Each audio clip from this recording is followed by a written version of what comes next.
wala ako. Hoy! Hoy! Hindi ba yan parang premonition? Kung ano man yung bad na naiisip mo, yung litrato na yung sumano. Saysay pag di nagunita,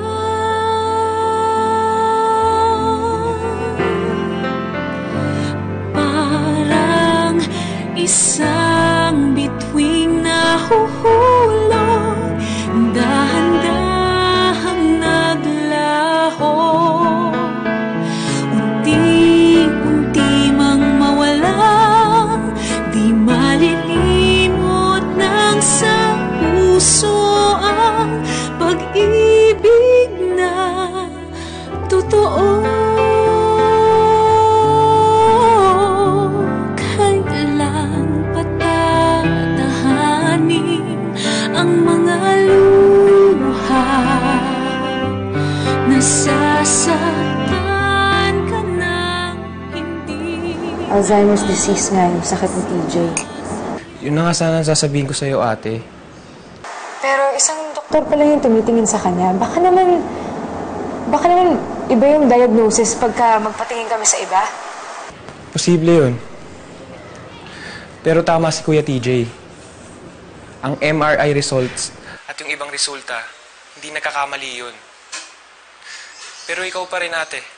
Wala namang mawawala sa atin kung papatingin tayo sa ibang doktor, di ba? Hindi ako makapaniwala na pwedeng tamaan si TJ ng ganitong klaseng sakit. Bata-bata pa niya para magkaroon ng Alzheimer's.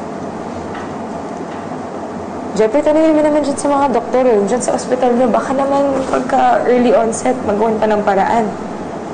Baka maagapan pa. Ate, nagtanong-tanong na ako doon sa ospital. Ang sabi nila, early onset man yan o hindi, walang pinagkaiba. Sa ngayon, wala pa talagang gamot sa sakit na yan.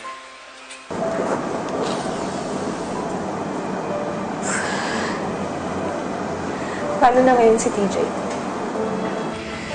Ate, pasensya ka na. Nurse nga ako pero wala akong mai-offer ng solusyon sa inyo. Hindi kasi madali ang sakit ni Kuya TJ. Unti-unting magpa-progress yan. Mabilis siyang maiirita, magiging pabago-bago yung mood niya, yung ugali niya.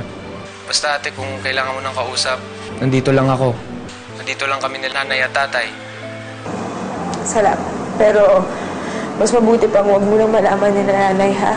Pero ate, kailangan din natin sabihin sa kanila. Oo, alam ko. Kailangan naman talaga sabihin. Pero wag muna ngayon kasi nga hindi pa nagsisink in sa amin yung nangyayari, ha? Ayoko mag-alala sila. Wag muna ngayon, ha? Sige ate, ikaw ang bahala. Basta ate, maging strong ka ha. Ngayon ka mas kailangan ni Kuya TJ. Sige.